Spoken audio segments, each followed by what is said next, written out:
Welcome to the Real Freedom Podcast with your host, Ryan Weimer. We're in person today. I've got my COO, Cory Miller, here with me. How are you, Cory? Doing great. How about you? I'm doing fantastic. Today, we have a special treat. We're going to go through our 10 sales commandments at Offer Now, Idaho. This is going to be a sales masterclass. I guarantee if you follow these 10 things, and maybe 10 is too much, maybe pick out one or two to focus on, but these are the drivers that get you money, get you results, and get you to grow your business. So without further ado, let's start off with number one, Cory. What's number one? I will qualify based on timeline and motivation, not on price. Why is that important? Most of the people we talk to are trying to get to the point because they don't want to go through the sales process with us because they don't want to tell us what's going on in their life. So they're going to come out with something like what's your offer? Give me Zillow plus 100,000. So we were in the car on the way to our mastermind event, and you were talking, we've been interviewing a lot of lead generation professionals. We call them, or virtual assistants, we call them lead gen professionals in our organization. And from multiple, you've heard the way that they qualify their leads is? They would say in another company, well, I could pass a lead if they said that they wanted a price that was 0.75 or 0.8 times the Zillow price. So 75 to 85% of Zillow. So in their initial cold call or in their qualifying, or maybe even it's an inbound lead, right? Doesn't matter. Call comes in or someone on their team makes a call and that person doesn't say that they want 80% of the Zillow price or less when they ask about price. They're not qualifying it as a lead. Kick it into follow-up. How many deals are they missing by doing that? I'm surprised they get deals. Yes. You're looking for the needle in the haystack that comes out and says, yes, I'm so either uneducated or in such a bad position right now that I'm going to tell someone who obviously has a slight accent and probably isn't my neighbor. The first time you've ever talked to them. First time on the phone. Complete stranger. Yep, I'll take 80% of my home's value. Just trade me. Let me go. I mean, how many people do that in our database? 1 out of 100? It is Not a needle even. in a haystack. Probably 1 out of like 500 leads that come in says that they want a lower than Zillow price. And most often it's because Zillow's wrong. Usually. Yeah. So this is the thing, guys. And this is the reason that this is number one is this is just a foundational piece of your sales process and your lead qualifying process. Sellers, as Cory was talking about, want to talk about price and condition because that's comfortable to them. But that isn't what's going to drive somebody to sell a property at a discount. It's what is their timeline and what is their motivation. Everybody knows a realtor. Everyone has a brother, sister, uncle, cousin, friend, neighbor, whatever, that's a realtor, right? So this is the thing. In our first conversation, and I see this all the time with my students, with other people, they qualify on price. And even if they say they don't, in their head, they look at the lead when the lead comes in and they look at how much they want for the asking price. And they make a judgment on, am I going to call this lead or am I going to meet with this lead based on the asking price in the first call with a stranger? Like if somebody calls you and they say, how much do you want for whatever, your car, your house, whatever, are you going to even give them a number in the first conversation? Are you going to even say anything that's remotely discounted whatsoever? Absolutely not. Why would you? I have no relationship with this person. Right. You don't even know who this is. And so that's the thing and why our call script and our qualifying process as a business is all about timeline and motivation. If somebody is looking to sell a property in the next 90 days, we want to meet with them. It doesn't matter what they say about condition or price. It literally doesn't matter. And the reason for that is how many people have we talked to that say they want double Zillow price? Yet in the months that follow, we get it at 60% of Zillow price. It's the majority of the contracts that we get. If you go back through and look at the initial text message, the initial phone call, the number that they say is never the number you end up on. Yes. So that's why the first question in our call script is, what's your rough timeline to sell it? Hey, Cory, probably caught you at a bad time. No, it's fine. It's fine. Gotcha. I got your information from one of my business partners and we buy a lot of property in the area. What's your rough timeline to sell it? And if I was going to say something like, oh, I'll probably hold on to it for a few more years. Oh, wow. A few more years. Yeah, probably like, I don't know. Well, maybe I'll sell this year. Okay. What's your deciding factor to sell it or keep it? It's just getting to be a lot. Okay. And probably now you're going to tell me something like, what's your offer? What's your offer? What's your offer? Yeah. I'm not even sure yet. I don't even know if this is one of the properties we're looking to buy. What has you even considering selling it? And that's a very disarming question. Love it. So that is the talk track, guys, that you can use in the first minute of your cold call, in the first minute of your conversation with a seller to determine, is he really not looking to sell for a few years or only if I pay way over market value? Or is there something else going on in his life that would cause him to want to sell a property at a discount? Wait, you didn't ask about price? Of course not. That's where everybody messes up. They're going to tell you the price that initially comes to their mind because you caught them off guard. Or they're going to be like, hey, I was looking at Zillow yesterday and it said 350,000. So I want that. Big mistake. There's a reason why that's number one. If you spend the most time on that and just qualifying off of timeline and motivation, your business will get so much better tomorrow. Yeah, and we take that back to even being, when we're talking with our acquisition agents on appointments, we've already qualified them. We've already scheduled. We're in person with them. And they step out to call us. What's their timeline and motivation? That's always the first question. And often we get, all right, so I met with John and Susan, and they want 200 for their house. Man, the condition, it needs a little bit of work. And I think we might be pretty close on this one. And then hold on. Stop right there. That happened yesterday. Hold on. What's their timeline and motivation? We're cutting them off. What's their timeline and motivation? Yeah. And just a quick example on that is what happened yesterday during that exact talk track was, what's their timeline? Well, they said they really want to move the first weekend in June. Well, how come? Well, because they're moving out of state. Well, how come? Well, because they got a divorce and they want to be close to their husband that already moved out of state. Oh, there we go. And what happens in June? Oh, well, the kids get out of school. Oh, so they wouldn't sell before then? No, they wouldn't sell before then.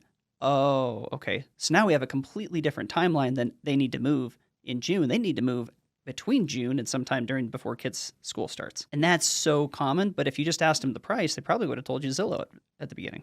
But that's why in that scenario, right, Mr. Seller, what we could offer you today or in June is completely different. So let's talk more about that timeline. Why do you want to wait until June? What's holding you back from selling sooner? Those are the questions that really matter, that are going to drive the sale forward or get them to say, there's nothing that would cause me to sell in June. You called me. I'm just looking for an offer. I'm perfectly fine where I'm at. And then you go on to the next lead. All right, number 2. I will triple tap and text every lead and opportunity when I reach out.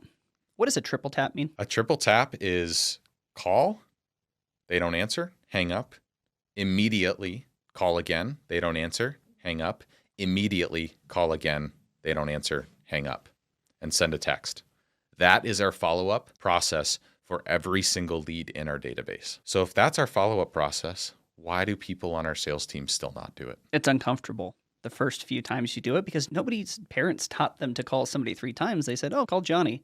And you ring Johnny and Johnny doesn't answer. Well, Johnny will probably get back to me. It is shocking. It is shocking how many people answer on the 3rd dial. And this all boils down to, guys, follow up. If you're not following up with a triple tap and a text, it's because you're a people pleaser and you care what other people think about you. And you have this deep-rooted fear or perception of what other people are going to think when you call them 3 times in a row and that you're going to get yelled at. Only about 1 out of every 100 sellers that I triple tap, when they answer, are like, why the hell did you dial me 3 times? Seriously. To which we just say, I'm so sorry, it didn't, on my end, my phone's been acting weird. I wasn't even sure if my calls were getting through. Did I catch you at a bad time? That's it. That's all you have to do. Problem solved. So why do people still not triple tap and text each time? They're afraid of making the seller angry. And this is also important if, let's say you've already had a conversation with somebody. It was a good conversation. You felt like you built trust and rapport. And then you're like, well, but if I call him again, I really don't want to piss him off. We had a good call. We had a good conversation last time because it's all fear-based. Right, that they're going to lose the deal. That they're going to lose the deal by calling that 3rd time. When instead the fear should be that you're irrelevant.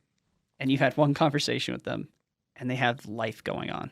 Yeah, and this becomes the big problem, guys, is in your first few months when you have lead generation, this isn't going to be an issue. But the more that you don't get a clear interested prospect from a not interested prospect, the more your leads are going to stack up in your database. 100, 200, 500, 1,000. If you don't get to a point where you know what their timeline to sell is and if you should be following up with them further, if it's a hot lead, or if they're completely cold and we should just throw them away and move on to the next, you're going to be completely buried with a sea of leads. And all of them are going to appear to have the same level of urgency and the same level of motivation and the same likelihood to turn into a contract. You cannot operate like that. So you can't allow your fear of rejection to get in the way of getting what you want. That's all it is. This one is just a fear one. And so I feel like as leaders, we're constantly having this conversation with our sales team of looking and seeing in our database who is triple tapping and sending a text. We're not very good at it. We have a lot of room to grow in that. Love it. Number 3. I will use scarcity and limited funds or resources in every conversation.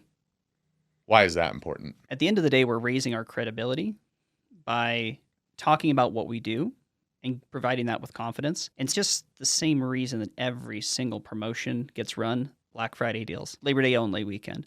Like, everyone's familiar with the concept, because if you are a scarce resource, intuitively, your value goes up in that prospect's mind from a psychological perspective to every human. Yeah, dude, I remember when I was in high school and college and I had a girlfriend, all of a sudden all the other girls wanted to talk to me. And I can't because now I have a girlfriend. And then when I didn't have a girlfriend and I was single, they were less interested in me because I was perceived as not wanted. It's the same thing. There's so many parallels to dating and sales, but it's so true. This is how you stand out from all of your competition and all of the other people that are also trying to get the deal. And not only that, this is how you get less salesy. And this is how you build more trust with a person and get to the truth faster, is you use scarcity, you pull away. I'm not even sure this is one of the houses we want to buy yet. We do have limited funds and limited resources. If you don't want to move forward today, that's totally fine. I don't want to rush you at all. We are looking at buying about 8 to 12 properties a month and have limited funds and resources. So sounds like we should go buy those other properties instead. Those are all great examples. What about if you're just jumping on a cold call with someone for the first time? You don't know them. How do you induce scarcity there? It really comes back to confidence on a cold call.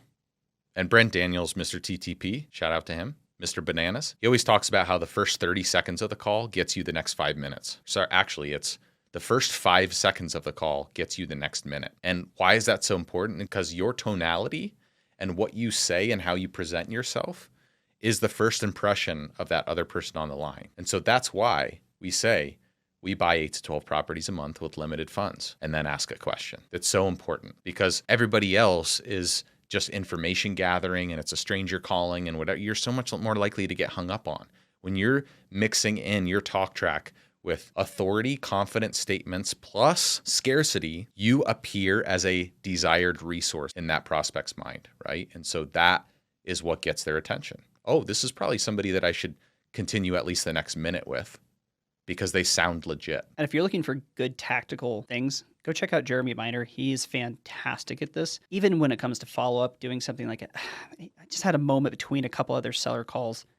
What's changed in your situation since we last talked? By prefacing it with, I just had a moment. And then they're like, oh, no, get back to me later. And he gives a line, gosh, I got a lot of other stuff going on this afternoon. When could you commit to calling me back? Well, you just flip the table there. And those little things which induces scarcity, saying that you are a valued commodity, flips that in the prospect's mind. Now you're the limited time special, the Memorial Day special. And everybody, it's amazing how many people get that wrong. Everybody else just says, just following up with you. Hey, just checking in. Just checking in from a couple months ago. Needy, needy, needy. Sales resistance, sales resistance. Hang up, ghost, don't answer. And I want to make one more point because it's been an active coaching thing we've been working on, which is if you change the conversation to be about them, what's changed in your situation, what's your timeline to sell, instead about how my product, I can suit you, I'm just getting back to you. You change that around and you start to have them as the center of the conversation, you're almost always going to get a better result. Love that. Number 4, I will not allow creative avoidance from getting in the way of what I want. What's creative avoidance? It is doing things that you think are productive, even though you know it's not what you need to be doing. So this is common, and I went through this when I was just starting to call in. I still struggle with this every single time. I know that I have a difficult call I need to make to tell a seller, and when we're going to have to change this because we found that. I hate that call. Whenever that happens, there's a gut check moment where you're like, I can either say, okay, I'm going to commit. I'm going to jump off the diving board and just do it. And click the call button. And click the call button. Or, well, maybe I could look up the property. How many bed, how many bath? What does Zillow say it's worth? Oh, was it ever listed? What about the notes? Should we scroll down through the notes and see what other Yeah. reps and virtual assistants say? Yeah, maybe I need to interpret this one a little bit longer. What did they mean by that? Maybe that's my key to making this a sale. Never is. Never is. No, because at the end of the day, if you're not talking to them, you're not progressing that sale at all. So creative avoidance is anything that you are doing that is not the action that will drive the result. Absolutely. And I think too, Alex Hormozy calls this mental masturbation. Well, first, let me make a cup of coffee. Well, let me scroll Instagram. Let me pull out social media. Let me look up the property on Zillow. Let me look it up on Google. Let me check Slack to see if anyone has made any comments about this. Let me listen to someone's prior call recording before I call this. These are the little things. It's just avoiding doing the boring work. The boring work gets the results. We play a volume game. Any business, you need a certain number of leads, and you have to convert those leads into money, into profit. And you can't do that looking crap up on Zillow, reading through notes. You just got to press the damn call button. Well said. Next one. I will follow the sales process. This is number 5. This is number 5. I will follow the sales process and step out and call for every appointment. What does that mean, and why is that specific to this business? So in our sales process, and people have their own sales process, we have not had the caliber of sales reps or the experience of sales reps to train them in comping properties and trust that when they go out to a seller appointment, they will make it about timeline and motivation and the things that drive a seller to sell the property at a discount, and not have that number in their head of what their max allowable offer is. And Joe with Integrity First talks about this. What does he call it? Lowest acceptable Offer. Yes. So going in with a mindset of what's the lowest acceptable offer versus the max allowable offer. And that mindset shift of, I know what the most I can offer for this property is. Let me go in and see what's the lowest I can get it for. Great concept, really hard to do. Really hard to do. Right? And so the reason that we have in our sales process, when somebody goes on an appointment, they're supposed to be getting to the truth, talking about timeline, talking about motivation, asking them what their price might be, but really just asking what their wanting price is, not making it about price. Waiting at least a half hour, getting to know them, at least, right? Ideally 45 minutes to an hour, getting deep on what their situation and timeline is before stepping out and calling the numbers guy or the underwriter, at which point we'll talk about, hey, what's driving the decision?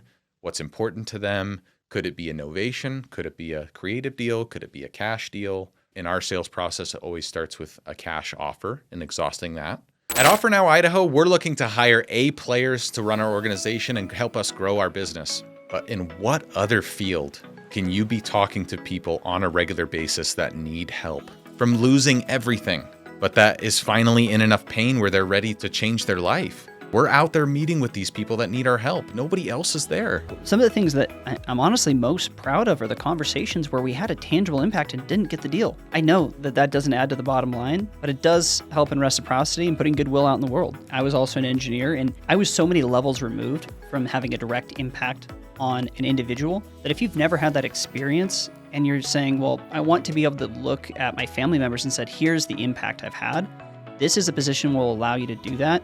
No matter what seat you're in, you can have a direct impact, and it is such a cool feeling that I didn't appreciate until it happened. Right now, we have a $3,000 referral program. If you know somebody that's looking for a new role, we will pay you $3,000 once that person is hired by us and they hit their 90-day mark. So if you know of anybody that's looking for a new job or looking to change their life, shoot me a DM at RealRyanWeimer on Instagram. Let's get it. But they call us and we go through it live on, okay, I think this is where roughly we might need to be on it. What do you think the lowest we can get it for is? What's driving the decision? Maybe there's some more pain questions that we need to ask to make it clear. Because let's be honest, most often when we get that call, we haven't gotten to the seller's real pain and motivation yet. And so a lot of times it's just a coaching call in the middle of the appointment. And if it's a virtual appointment, because we do both in-person and virtual, it's not hanging up. It's saying, hey, let me call my numbers guy. Let me call my underwriter real quick and see what we might be able to do here. And before they step out, if I can get him to agree to a certain number or something that works for you, is there anything preventing you from moving forward? So what would be a reason why somebody is at an appointment and doesn't step out and have that call? It could be they mentally just don't think it's a deal. I got to the truth. They told me a price. They said they don't want to move forward. Yeah. Or they said the lowest that they'll take is this. Mhm. And I asked twice. And he's pretty assertive about that. He's a stern dude. He's a stern guy. He's no BS. I hear that all the time. He's no Straight BS. shooter. He's a straight shooter. We're picking at this scab now. Yes. I'm getting agitated. Because it's true. This is the hard part about training salespeople and training a sales team of not making it about price. And that it's all a mindset thing. Really is all a mindset thing. And if I was thinking about this from, I'm a single person doing this wholesaling, what do you mean I can step out and call my underwriter? Sometimes removing yourself from that situation, pressing the mute button, gives you a moment to think. It gives them a moment to process as well, which is actually a really big thing because a lot of times what will happen is we'll walk back in there and things will have changed. Maybe the husband and wife spoke to each other. Maybe it started, the gravity of what they're going through started to hit them. But it also puts you in that third person advocate seat where now it's not you making them an offer or telling them, and this is something that we are working on and still looking to change. We don't make offers. We see what your property qualifies for. Big difference there in how it's received. But it puts you in that third person advocate seat where you're now fighting on their behalf. I'm trying to get the underwriter to see the value here, and I'm trying to convince him to let me come up to that number and work this out. And you get to the truth a lot more when you remain in the third person. There's a reason why. And one little thing here, I mentioned the mute button if you're doing a virtual, whether this is a call or some kind of video conference as well. You'll be shocked how often they don't mute their side. And you hear something that is an objection that they've just been unwilling to tell you. Yeah. So try it. Try it and see what happens. All right, number 6, I will not let sellers think about it. I don't need the deal. By not being a needy bitch, I will get more deals. What's being a needy bitch? Being salesy. Commission breath. All ways of saying push, push, push for the sale, but not in a way that says, I'm going to solve your problem. It says, I need this, not you need my help. And every seller in their mind thinks of a used car sales lot. So for those of you listening, picture this as the used car salesman way of selling, which people used to do. And basically before the internet and before people had more options available, is it's push, push, push, push, push, push.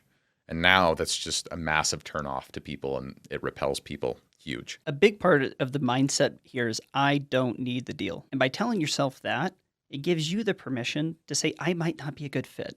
I don't even know if I can provide a solution that's going to work for you. Maybe you should do something else.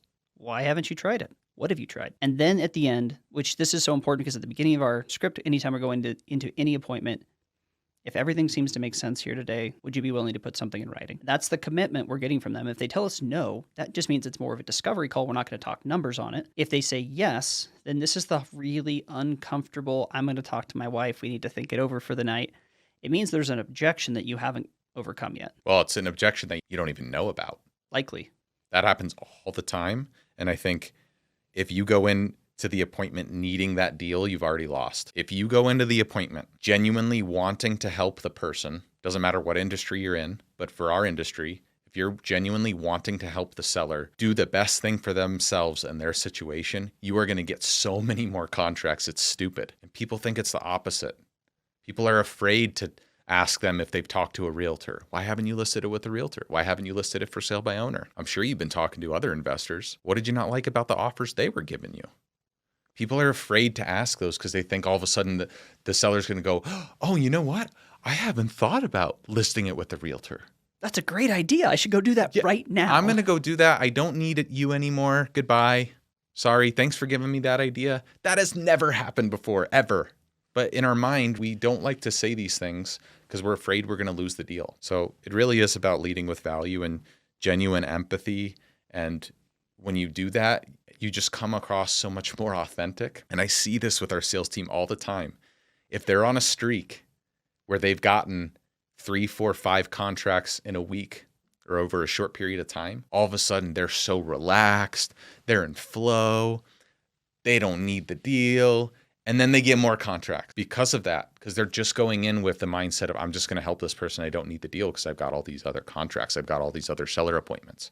And that's why volume is the great equalizer here. How do you not feel like a needy bitch if you really do need the contract? I got to make payroll. I need money. Well, then you got to schedule a shitload more of appointments and you got to get more leads so that each individual lead and appointment doesn't matter as much. If I've got 100 appointments scheduled, If I've got 10 appointments scheduled in the next week, I don't care about this one. That's what you have to do. Volume is the great equalizer there. Absolutely. And the one thing I'll come back to say on that is it comes up pretty often whenever we start to see people go on those, because it can be a spiral. If you're going through this yourself, I didn't get a deal, then the negative self-talk starts coming in. And then it prevents you from doing the action to make the calls, because then that could lead you to getting rejected again because you're going to go on another appointment and that's going to happen again. And oh my gosh, what happens? What am I doing wrong? Yeah.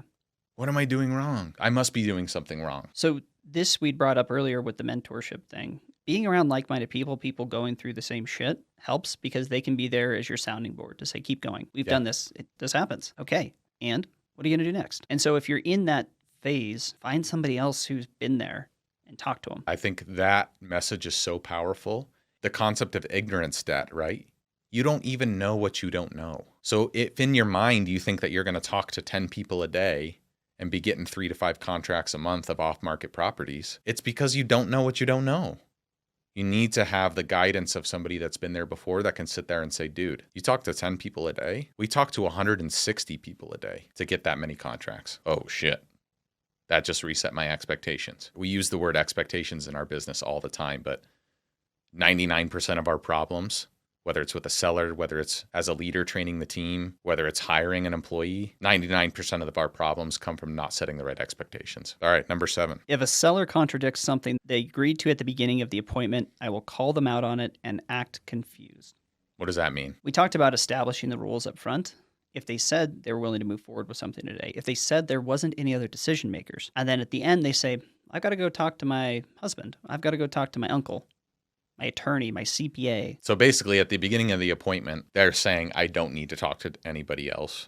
I'm agreeing that if this makes sense, that I'm ready to move forward today. All of a sudden, an hour and a half later, we've built trust, we've built rapport, we've talked about timeline, we've talked about motivation. Now it gets down to price. We're talking numbers. And then all of a sudden they say, I need to think about it. I need to pray on it.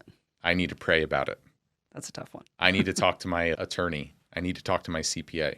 These are all phony objections that are telling you, hey, I like you, but whatever you're offering me isn't solving my problem. And I have some hidden objection that I'm not telling you about for whatever reason. Maybe I'm ashamed. Maybe I'm in a low spot right now. Maybe it is just too low of a price.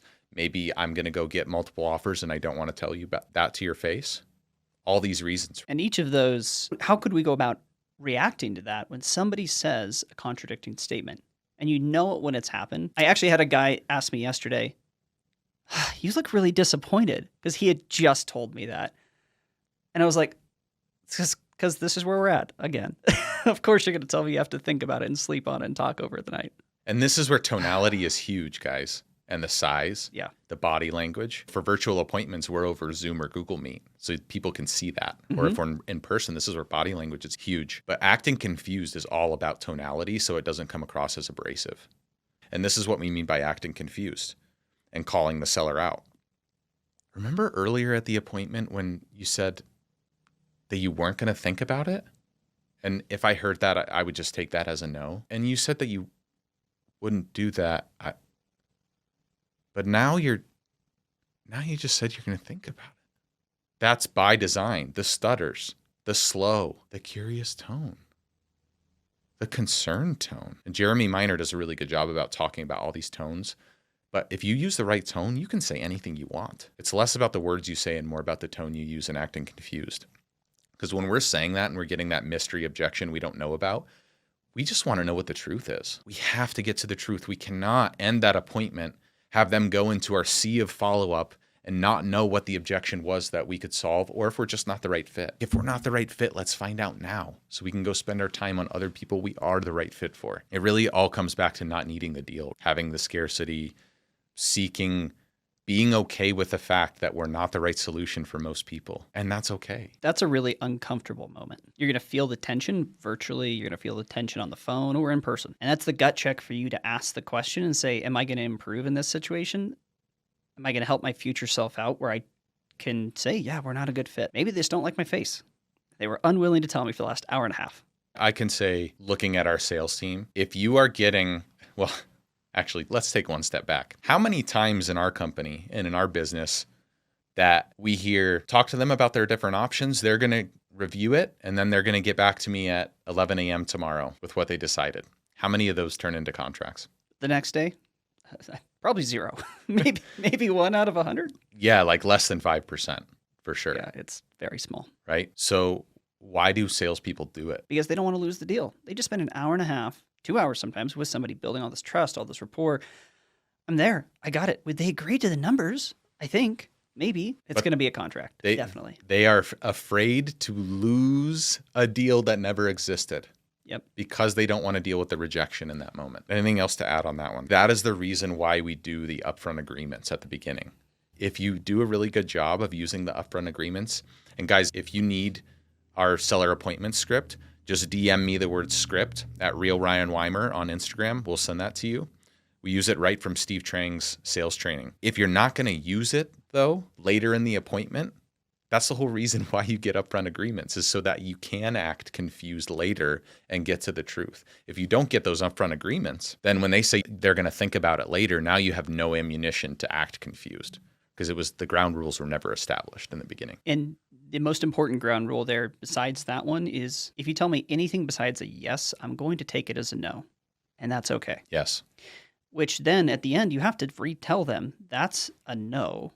And then this comes back to the scarcity in every conversation. I have other seller appointments, and that's okay. We're not the right fit for everyone. We have other seller appointments between now and then, and if we end up buying one of their properties, I just won't have the funds available. Is that okay? Yes, it is. And then you can transition to my favorite line that Steve says, which is, and off the record, what would have got it done today? And you'll be amazed. I actually get excited to say that line when I know it's going to be a no, because it's got an incredible batting average for how often they will tell you the objection, whether it is the price, whether it is something else that has to do with their situation. It says the appointment's ended, and now I can actually let my guard down and tell you. Because they've exhaled. Mm-hmm. Oh, negotiation's over. The pressure moment is over. Off the record, I mean, what would have gotten it done? And then you just restart the appointment. Mm-hmm. I love that. But you can't get that if you don't get the no out of the way. And this really starts pre-appointment. So we don't have to go into this one too much deeper, but this really is pre-appointment as well. Are all decision makers, is anyone that could factor into this decision going to be present? Who would be impacted by this decision? Exactly. Yep. Do you think they'd have a say? We go on appointments to buy houses. Is there anything that I should know about ahead of time that might prevent you from moving forward today? Or might prevent you from moving forward Monday at 5? Boom. Powerful questions to set you up for success, for sure. How about number 8? I'll set an action step for every seller that is not ready to make a decision or move forward today.